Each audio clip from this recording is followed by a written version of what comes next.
우리의 외형, 껍데기가 어떤지 그것을 보지만 우리 하나님께서 보시는 것은요, 우리 마음의 중심을 보시는 하나님이십니다. 그래서요, 누구도 차별이 없어요. 우리 하나님께서는요, 진실한 마음으로 하나님을 찾는 자, 또 진실한 마음으로 하나님의 뜻대로 사랑과 긍휼을 베푼 자에게 하나님은 당신의 은혜를 주시고 당신의 긍휼을 주시고 당신께서 예비하신 사랑을 우리에게 풍성하게 부어주시는 줄 믿습니다. 오늘 우리가 읽은 이 본문의 말씀은요, 고넬료라는 이방인이에요. 이방인 로마의 백부장의 이야기가 기록되어 있는 것이 바로 이 본문의 말씀입니다. 과연 이 말씀을 통해서 하나님께서 이 시간도 우리에게 무엇을 깨닫게 하시고 또 무엇을 말씀하시는가, 나에게 주시는 하나님의 음성이 있는 은혜의 시간 되시기를 간절히 축원드립니다. 사도행전 10장 1절부터 보면요, 가이사랴라는 이 도시의 이름은요, 로마의 황제 가이사 아구스토, 이 이름을 따서 지은 도시예요. 헤롯이요, 가이사 아구스토를 위해서 도시를 봉헌해서 짓고요, 또 그리고 그 이름을 붙여준 것이 가이사랴라는 이 도시입니다. 그곳에 이 고넬료라 하는 사람이 있는데, 이달리아, 우리가 알고 있는 이탈리아라는 말과 동일한 말입니다. 이탈리아 군대에 뭐였습니까? 백부장이라는 사람은 자기 밑에 최소 100명의 군인을 거느리고 있는 사람을 백부장이라고 불렀습니다. 그러니까 한마디로 정복군이죠. 로마의 정복군의 장교, 로마 정복군의 이 장관 정도의 어떤 지위를 잇는 사람이 바로 이 고넬료라는 사람이었습니다. 그런데요, 2절 보니까 그가 뭐 있어요? 근데 그는 경건했답니다. 경건하다라는 것은 정성을 다해서 하나님을 섬기다라는 단어가 경건하다는 뜻이죠. 근데 경건해서 온 집안과 더불어서 하나님을 뭐 했어요? 경외하다라는 뜻은 무엇이냐면 두려움으로 하나님을 섬겼다라는 뜻이에요. 두려움으로 하나님을 섬겼다는 거예요. 그러면서 백성들을 많이 뭐 했어요? 구제하고 하나님께 기도했다. 여러분, 이 고넬료는요, 이방인입니다. 당시 이스라엘 백성들은요, 이방인들은 구원을 얻지 못한다라고 여겨지고 있었던 데가 당시였어요. 그런데 이 이방인이 고넬료는요, 성전에서 예배를 드리거나 그러지 못했어요. 그런 사람이 아니었어요. 그런데 그는 하나님이 계신 것을 알았고, 그는요, 사람들에게 정복군의 장교로 왔어요. 얼마든지 사람들 무시하고 빼앗고 그렇게 살아갈 수 있어요. 그런데 그런 일은 안 했어요. 오히려 어떻게 했어요? 구제하고 하나님께 뭐 했어요? 기도했어요. 여러분, 이 고넬료가 한 구제가 누구한테 칭찬을 들으려고 한 구제였습니까? 아니에요. 그는 칭찬 들으려고 한 구제가 아니었어요. 여러분, 그가 한 기도는요, 뭐 형식적이나 외식적인 그런 모습이 있어요, 없어요? 그런 거 없어요. 그는 심지어 이방인이라서 성전에 들어가지도 못하는 사람이었다니까요. 그랬는데도 그는요, 하나님 앞에 경건했고요, 정성을 다해서 구제했고요, 그리고 하나님 앞에서 뭐 하는 사람이었다고요? 하나님께 기도를 드리는 사람이었다라는 것입니다. 여러분, 우리 하나님께서요, 뭘 보시는지를 말해주고 있어요. 하나님께서는요, 사람들은 우리 껍데기, 외형, 외모, 오늘 우리가 환경이나 처지, 교육 환경이나 교육받은 수준이나 이런 것들을 보시겠지만, 여러분, 우리 하나님께서 보시는 것은 우리 마음의 중심을 보시는 줄 믿습니다. 오늘 이 시간도 하나님께서 보시는 것은요, 여러분, 우리 껍데기를 보시는 게 결코 아니에요. 하나님께서 우리 마음의 중심을 보시는 줄 믿습니다. 그런데 하나님께 드려지는 예배도요, 이 자리에 나와서 우리가 예배를 드리지만 이 시간도 하나님께서 우리 마음에 뭘 감찰하고 계시냐면 속사람을 감찰하시는 거예요. 우리 마음을 감찰하시는 것이고 우리 중심을 보시는 것이고 우리 삶을 보시는 것이지, 여러분, 우리 하나님께서 우리 껍데기 보려고 우리를 부르시는 것이 결코 아니시다는 것입니다. 그래서 사무엘상 16장 7절에서는 이렇게 말합니다. 여호와께서 사무엘에게 이르시되, 그는 그의 용모와, 하나님께서 이제 사무엘에게 말하는 것이죠. 뭘 보지 말라고요? 용모와 그 외모와 키를 보지 말라. 내가 이미 그를 버렸더라. 지금 이게 누구에 대한 말이냐면 엘리압에 대한 말이에요. 하나님께서 이제 사무엘을 통해서 이새의 집에 가서 기름 부게 했는데 순서대로 다 오라는 것이에요. 오는데 첫 번째 엘리압이 등치도 크고 외모도 좋고 그러거든요. 그랬더니 하나님께서 사무엘에게 딱 말씀하시는 것이죠. 야, 외모 보지 마라. 키를 보지 말라. 내가 이미 그는 버렸다. 내가 보는 것은 사람과 같지 아니하니. 사람은 뭘 봐요? 사람은 껍데기를 보지만 나 여호와는 뭘 본다고요? 중심을 보시느니라. 우리 하나님은 뭘 보냐면 중심을 본다. 이 중심이라는 단어는 레바브라는 히브리어요. 이것은요, 우리 마음에요, 마음을 뜻하기도 하지만 모티베이션, 우리의 동기를 뜻해요.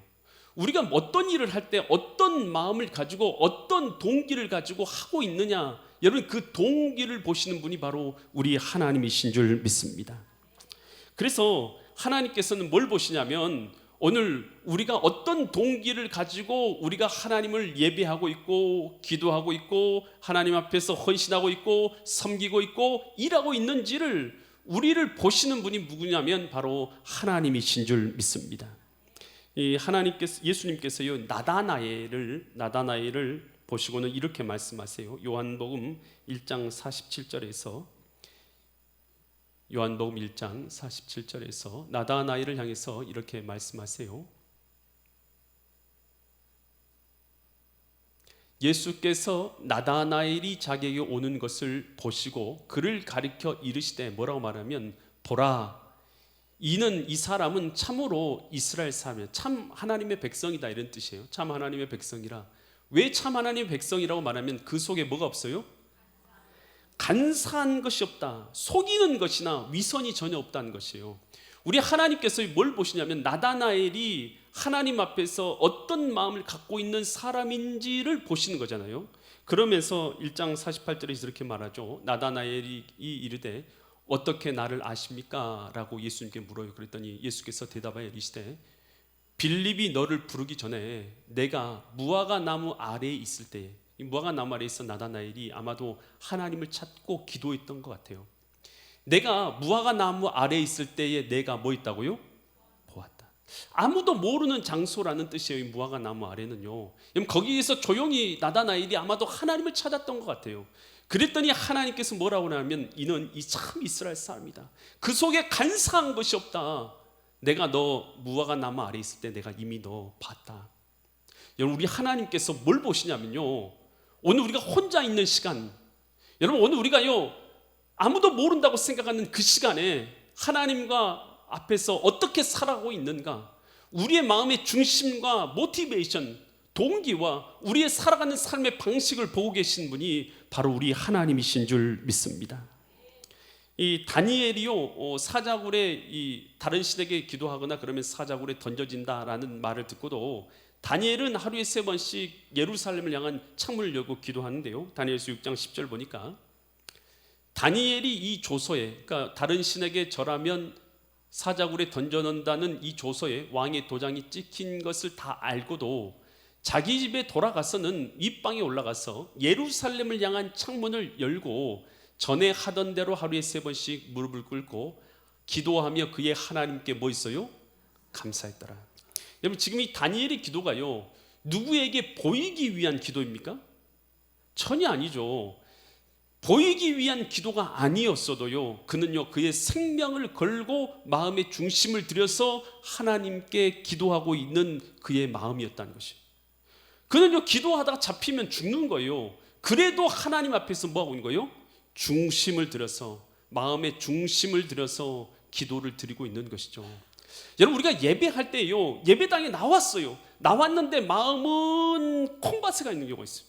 마음은 다른 거에 빠져 있어요. 집에 내가 뭘 두고 왔는데, 나 지금 뭐 할 사업이 뭐가 있는데, 나는 지금 뭐 해야 되는데, 온통 이런 생각들만 하고 하든지요, 아니면 다른 사회적 이슈라든가 이런 것을 핸드폰을 통해서 본다든지요. 우리가 그렇게 예배를 드린다면 여러분, 그것이 정말 하나님께서 받으시는 예배가 될 수가 있겠습니까? 우리 하나님께서 받으시는 것은요 보시는 것은요, 사람은 외모를 보지만 우리 하나님께서는 우리 마음의 중심을 보시는 줄 믿습니다. 그래서 우리의 기도가요, 예배가요, 찬양이요, 오늘 하나님께서 받으시는 중심이 올려지는 그러한 찬양과 기도와 예배가 될 수 있기를 간절히 축원드립니다. 그러한 기도를 주님 앞에 올려드릴 때 요한계시록 8장 3절에서는 그 기도를 어떻게 하신다 말씀하십니까? 또 다른 천사가 와서 제단 곁에 서서 뭘 갖고 있어요? 금 향로를 가지고 있는데 많은 향을 받아요. 이 향이 뭐냐면 성도들의 기도를 뜻합니다. 이 향을 받아가지고 이는 모든 성도들의 기도와 합하여서 보좌 앞에 있는, 하나님의 보좌 앞에 있는 금 제단에 뭐 하려고 하는 거예요? 드리려고 함이라. 드리고자 함이라. 우리가요, 진실하게 하나님 앞에 기도하잖아요. 진실하게 예배를 하잖아요. 그러면 하나님께서는 이것을요, 향기로운 제물로 받으셔가지고 천사들이 그걸 가지고 어떻게 하는 것입니까? 하나님의 보좌 앞으로 가서 이것을 하나님께 향기로 올려드린다는 것이에요. 우리의 기도가, 우리의 예배가, 우리의 삶이, 우리의 섬김이 하나님 앞에 향기로운 삶의 제사 되기를 간절히 축원드립니다. 그래서 우리가요, 하나님께서 뭘 보고 계시냐 하면 우리 마음의 중심을 보신다는 것이에요. 그래서 예레미야 33장 2절과 3절에서는 이렇게 말하고 있어요. 이를 행하시는 여호와, 그것을 만들어 성취하시는 여호와, 그 이름을 여호와라 하시니가 이와 같이 이르시도다. 뭐라고 이르시냐? 3절, 너는 내게 어떻게 하라고요? 하나님이 살아계신 것을 믿고 마음의 중심을 들여서 하나님 앞에 진실하게 구하라는 뜻이에요. 너는 내게 진실하게 부르짖으며 기도하라. 그러면 내가 뭐 해주겠다고요? 응답해 주겠고 내가 알지 못하는 크고 은밀한 일까지도 내게 알게 하여 주겠다라는 것입니다. 여러분, 그래서 우리는 기도할 때 어떻게 기도해야 되냐 하면, 여러분, 진실하게 살아계신 하나님 아버지 앞에 우리는 기도하며 나가야 될 줄 믿습니다. 그때 사도행전 10장 4절 말씀 보니까요, 고넬료가 주목하여 보고, 누굴 봤어요? 천사를 본 것이죠. 주목하여 보고 두려워 이르되 주여, 천사를 향해서 말해요. 무슨 일입니까? 했더니 천사가 대답해요. 내 뭐와 뭐가요? 내 기도하고 구제가, 그의 진실하게 한 기도, 또 그리고 남에게 보이게 한 것이 아니라 그가 마음의 중심을 들여서 한 그의 구제가 하나님 앞에 어떻게 되었다고요? 상달되었다는 것이요. 하나님 앞에 응답이 되었고 하나님 앞에 상달이 되어져서 심지어는 기억하신 바가 되었다라는 것이에요. 여러분, 우리 하나님께서는 우리가 하는 기도라든지요, 오늘 우리가 하는 헌신과 섬김과 드림에 대해서 뭐 하고 계신다는 거예요? 하나님 앞에 이것이 상달이 되고 기억하신 바도 되는 줄 믿습니다. 여러분, 우리의 삶에 하나님께 올려드리는 것이 하나님께 기억하신 바가 되고 하나님 앞에 상달도 되신다는 것이에요. 성경에 보니까요, 그래서 우리가요, 우리의 삶이요, 하나님 앞에서요, 성실하고요, 진실하고요, 아름다워야 되고요, 그리고요, 우리의 섬김이요, 뭔가를 다른 사람 앞에 인정받기 위한 것이 아니라요, 하나님, 보이지 않는 하나님 앞에서 오늘 우리의 진실한 마음으로 사랑으로 행하는 것들이 돼야 돼요. 이 아브라함이요, 집 앞에다가 이 시띠나무를 심습니다. 그리고 나서는 그 지나가는데 이 시띠나무는요, 소금이 열리는 나무예요.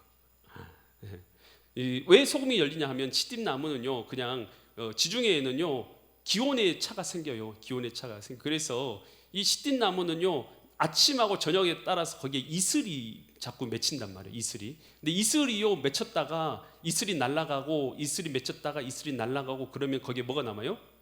소금이 남아요. 이 시띠나무는 특별히 그래서 이 소금으로 하얗게 덮여 있어요. 여러분, 근데 오랜 여행을 하는 사람들에게 가장 필요한 건 뭐예요? 물. 물과 소금과 음식이죠. 이 시띠나무를 집 앞에다 심어 놓고 이 지나가는 사람들에게 음식과 물과 소금을 제공한 게 아브라함이에요. 이렇게 아브라함이 제공했는데 성경에서는 이 아브라함 행동을 이렇게 말하고 있어요. 히브리서 13장 2절에서 손님 대접하기를 잊지 말아라. 이로써 부지 중에 뭘 대접했어요? 천사를 대접하는 이들이 있었느니라. 부지 중에 아브라함이 누굴 대접했다는 거예요? 부중에 천사를 대접했다는 거예요. 그래서 하나님께서 이 천사를 대접하게 하시고 그 응답으로 누구를 갖게 하셨어요?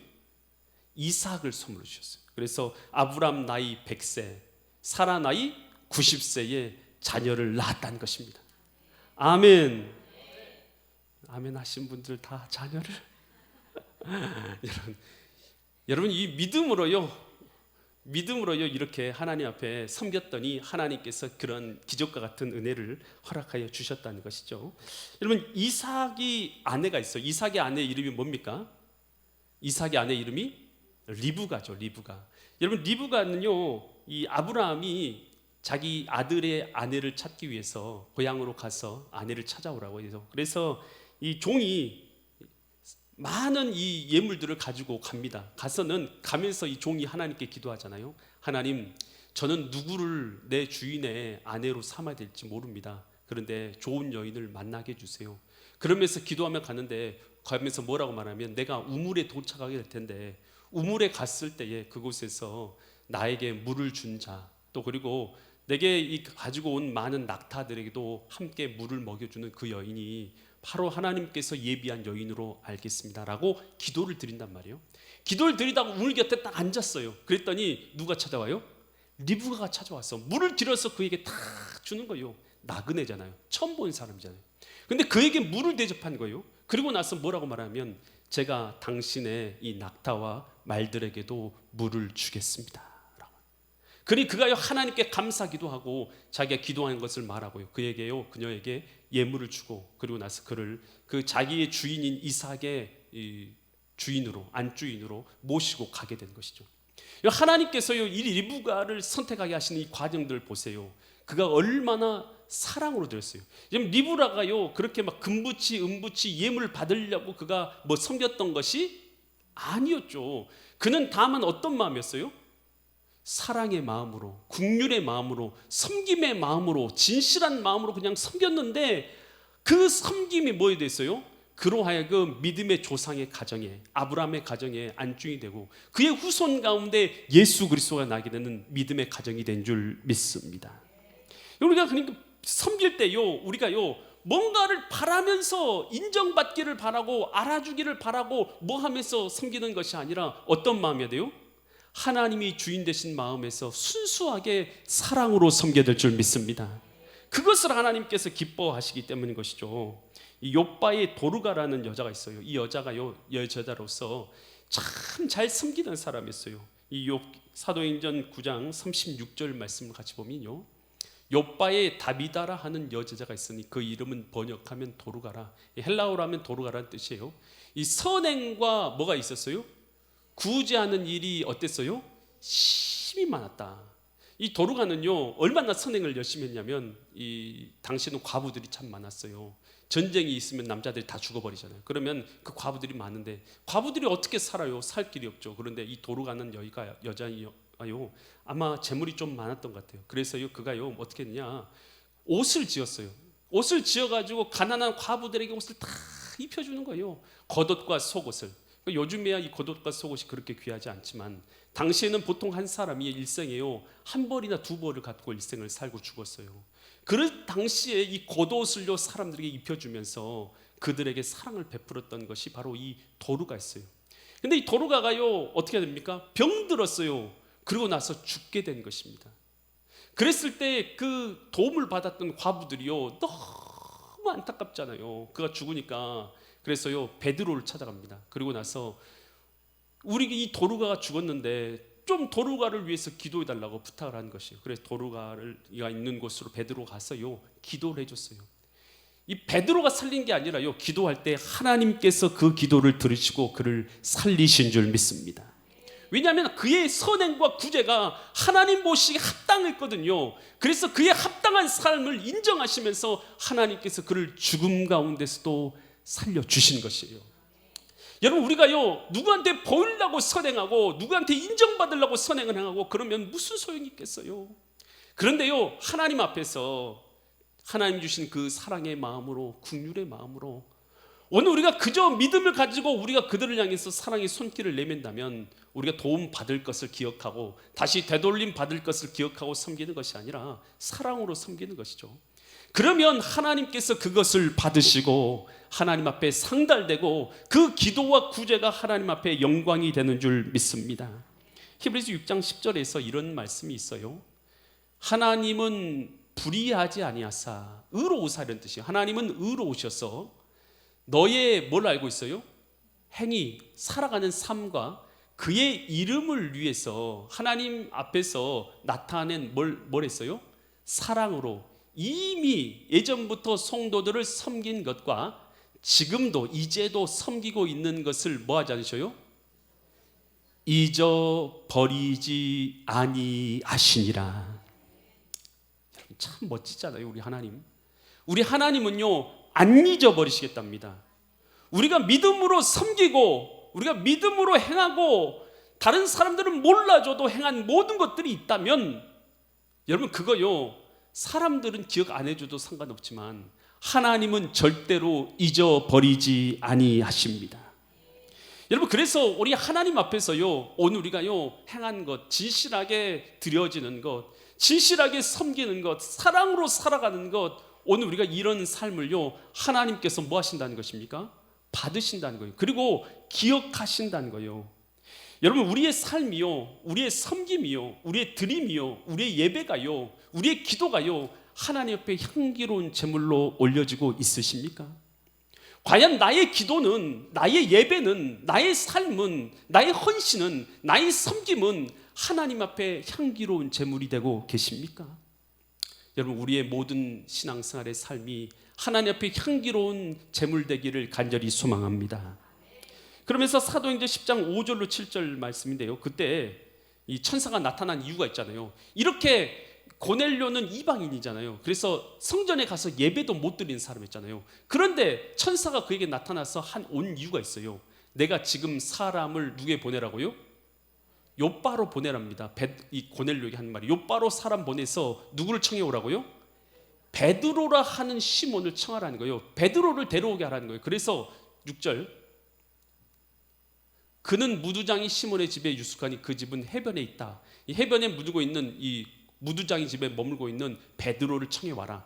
베드로 청해와서 뭐 하라는 거예요? 우리 사도행전 말씀 우리 다 읽어봤잖아요. 수없이 읽으셨잖아요. 베드로는 와서 뭐 합니까? 뭘 전해요? 예수님을 증거합니다. 그러니까 지금 이 고넬료는 지금 예수님의 복음을 받을 만한 준비가 다 돼 있는 사람이잖아요. 복음을 받을 만한 그릇이 돼 있으니까 하나님께서 그를 보내가지고 뭘 한 거예요? 베드로를 청해 와가지고 그에 통해서 뭘 듣게 만드는 거예요? 예수님에 대해서, 복음에 대해서 듣게 만드시는 거예요. 그래서 뭐 하는 게 하신 거예요? 구원을 그 가정에 임하도록 하시는 줄 믿습니다. 그래서 이 고넬료가 이 말을 듣고 나서 어떻게 행동했어요? 사도행전 10장 7절 보니까 마침 말하는 천사가 떠나자마자 고넬료가 집안 하인 둘과 부하 가운데서 경건한 사람 하나를 불러요. 그래서 8절, 이 일을 다 이루고 천사가 나타나서 해준 말을 다 이루고 바로 요바는 누가 있는 곳이에요? 무두장이 시몬의 집에 있는 베드로를 청하기 위해서 보냈다는 거예요. 즉시 순종해서 베드로를 청하게 했다라는 것이죠.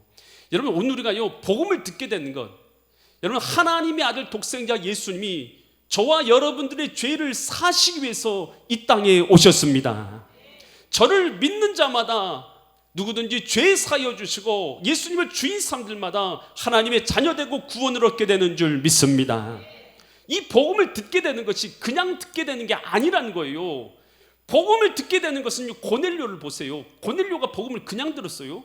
아니에요. 그가 하나님 앞에서 이 복음을 들을 만한 그릇이 되잖아요. 그릇이 되니까 하나님께서 천사를 보내가지고 베드로를 청해서 이 복음을 들어라 라고 말해줘서 그의 집안이, 그뿐만 아니라 그의 가정뿐만 아니라 그의 집안에 있는 모든 사람들이 구원을 얻게 되는 역사가 일어나게 된 줄 믿습니다.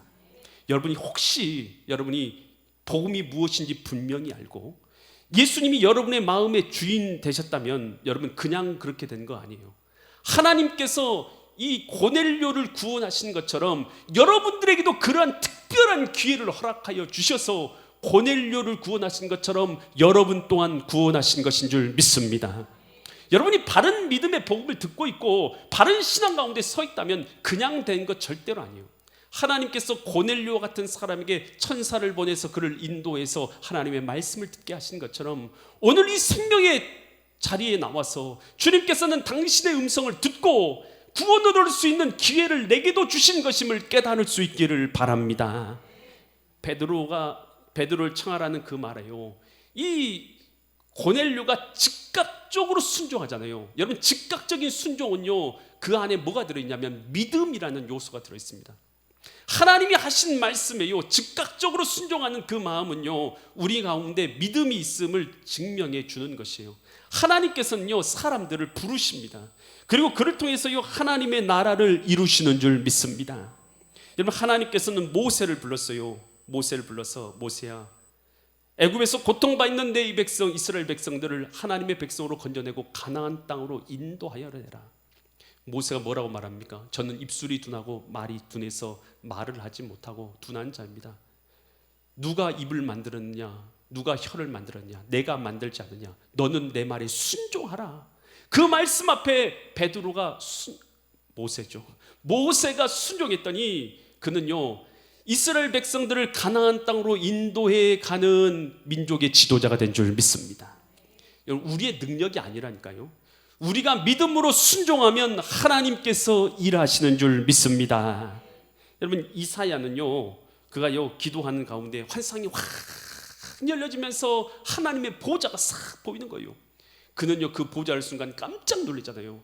하나님, 나는 이제 화로다, 죽게 되었도다. 나는 입술이 부정한 자로, 난 입술로 많은 죄를 지은 사람인데 하나님을 뵙게 되었으니 나는 죽게 되었다라고 고백해요. 그랬더니 천사가 날라오죠. 천사가 나와서 제단에 있는 숯불을 그의 입술에 대면서 말하죠. 내가 정하게 되었도다 라고 말해요. 그가 이 깨끗함을 입은 것이죠. 그러면서 그가 있을 때에 하나님의 음성이 들려요. 무슨 음성이 들려오면 이사야 6장 8절 같은 음성이 들려오죠. 내가 또 주의 목소리를 들으니 주께서 이르시되, 하나님이 하신 음성이요, 내가 누구를 보내며 누가 우리를 위하여 갈꼬. 내 백성을 향해서 누가 갈꼬라고 말씀하신 그때에 하나님께서요, 야 너가 가라고 이렇게 이사에게 말할 수도 있잖아요. 그런데 그렇게 하시지 않고 누가 갈꼬라는 것은요, 우리의 자발적인 헌신을 요청하시는 거예요. 그랬더니 이사야가 듣고 뭐라 하면, 내가 여기 있나이다, 나를 보내소서. 여러분, 하나님이 원하시는 것은요, 우리의 자발적인 헌신과 순종인 것이지 억지가 아닌 거예요. 우리 하나님께서 우리에게 헌신하게 하고 섬기게 하고 드리게 하시고 일하게 하시고 주님의 뜻대로 살아가고 기도하고 예배하게 하시는 것이 억지가 아닌 거예요. 하나님께서 우리에게 원하시는 건 자발적인 순종인 줄 믿습니다. 기쁨의 순종인 줄 믿습니다.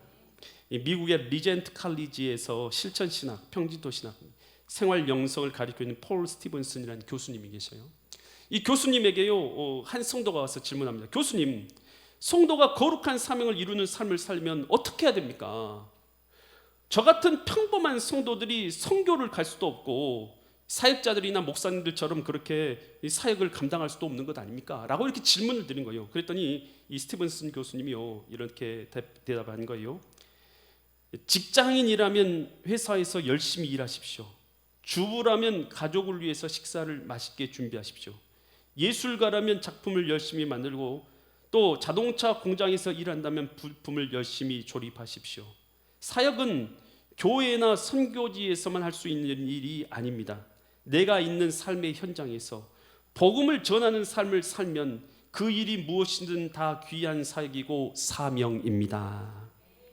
여러분, 우리가 하나님의 사명을 감당한다는 것이 특별한 사람들만 하나님의 사명을 감당한다고 생각하는 오산이에요. 하나님께서는요, 평범한 사람들의 진실한 삶을 통해서 일하시는 줄 믿습니다. 여러분, 오늘 우리가요, 평범한 사람들 아닙니까? 평범한 사람들이지만 오늘 우리가 진실하게 내 주어진 삶 가운데서 살아간다면 이것이 바로 사명의 터전이요, 사명을 감당하는 삶인 줄 믿습니다. 로마서 12장 1절에서 이런 말씀이 있어요. 말씀을 보고 마치겠습니다. 그러므로 형제들아, 내가 하나님의 모든 자비하심으로 너희를 권하노니 너희 몸을 하나님이 기뻐하시는 거룩한 무슨 제사로 드려요? 산제사로, 산제물로 드리라. 이는 너희가 드릴 영적 예배니라. 여러분, 우리의 예배는요, 이 예배당에서만 드리는 게 아니에요. 오늘 우리의 삶이 하나님께 올려드려지는 번제가 올려져서 올려지는 것처럼 올려지는 제물인 줄 믿습니다. 우리의 삶이 하나님께 드려지는 향기로운 제사인 줄 믿습니다. 여러분, 고넬료의 모습을 통해서 우리에게 무엇을 말씀해 주고 계십니까? 하나님이 보시는 것은 결코 껍데기가 외연이 아니다라는 것입니다. 우리 마음의 진실함과 우리의 중심인 것이고, 그러한 마음을 가지고 우리가 사랑으로 섬기고 주님께 예배하고 기도하고 살아가는 삶을 보시는 줄 믿습니다.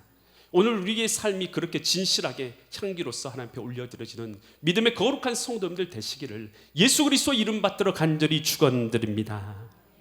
기도드리겠습니다. 이 시간도 살아서 역사하고 계시고 우리 각 사람의 마음 가운데서 일하고 계신 하나님 아버지, 이 시간도 고넬료를 통한 말씀을 통해서 우리에게 말씀하여 주시니 감사합니다. 오늘 우리가 과연 우리의 삶이, 우리의 중심이 하나님께서 받으실 만한 향기로운 진심으로 주님 앞에 올려지고 있는가, 우리 스스로를 돌아보게 하시니 감사를 드립니다. 아버지 하나님, 오늘 우리의 마음의 중심을 보시는 하나님 아버지 앞에 진심으로 누구에게 칭찬이나 인정을 받기 위함이 아니요 오직 하나님께서 보시는 하나님 앞에 올려드려지는 진실한 삶이 되게 하여 주시어서 우리의 삶이 하나님 앞에 향기로운 향기 되게 하여 주시옵소서. 이 시간도 우리에게 말씀하신 하나님께 감사드리며 존귀하신 예수 그리스도의 이름 받들어 간절히 기도드립니다. 아멘.